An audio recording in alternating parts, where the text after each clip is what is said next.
یہاں کے وسائل پہ یہاں کے عوام کا حق نہیں ہے۔ یہاں سے سوئی گیس نکلتا ہے تو یہاں کے لوگوں کا حق نہیں ہے۔ یہاں سے سونا نکلتا ہے تو یہاں کے لوگوں کا حق نہیں ہے۔ اور یہاں جو بارڈر ہے اللہ تعالیٰ نے دیا ہے کہ ہم ایران کے بارڈر کے ساتھ ہیں، اور یہاں سے یہاں کے لوگ لاکھوں کی تعداد میں یہاں سے منسلک ہیں۔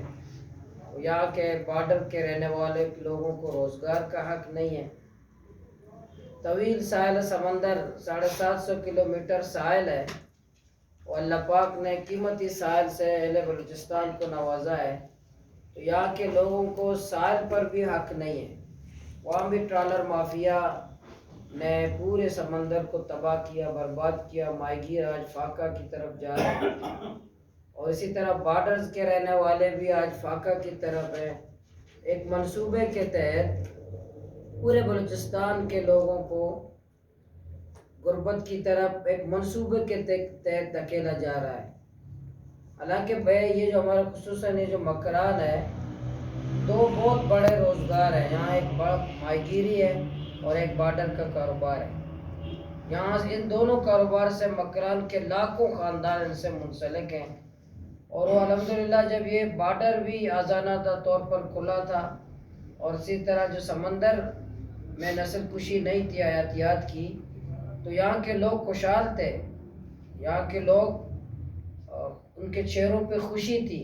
یہاں کے بنیادی سہولیات حوالے سے ہر انسان خود کفیل تھا، لیکن ایک منصوبے کے تحت سیکیورٹی کے نام پر اور ہمارے ہی نام پر، مطلب عوام ہی کے نام پر، جو عوام کی تذلیل اور عوام کو بے روزگار کیا جا رہا ہے، اس کی ہم شدید مذمت کرتے ہیں۔ اور انشاءاللہ یہ جو ہماری تحریک ہے کہ عوام کو حق دو، بلوچستان کو حق دو، ہمیں روزگار کرنے دو، ہمیں جینے دو، ہمیں عزت دو، یہ بلوچستان ہماری سرزمین ہے، ہم اس کے مالک ہیں، یہاں کے وسائل کے مالک ہم ہیں، یہاں کے بارڈر کے مالک ہم ہیں، یہاں کے سمندر کے مالک ہم ہیں، پھر کیوں ہمارے ساتھ یہ جو تیسرے شہری کی طرح سلوک کیا جا رہا ہے؟ اور انشاءاللہ آج بلوچستان کے عوام اور بلوچستان کے نوجوان اور عوام بیدار ہیں، اور انشاءاللہ وہ سیاسی مزاحمت کے لیے تیار ہیں۔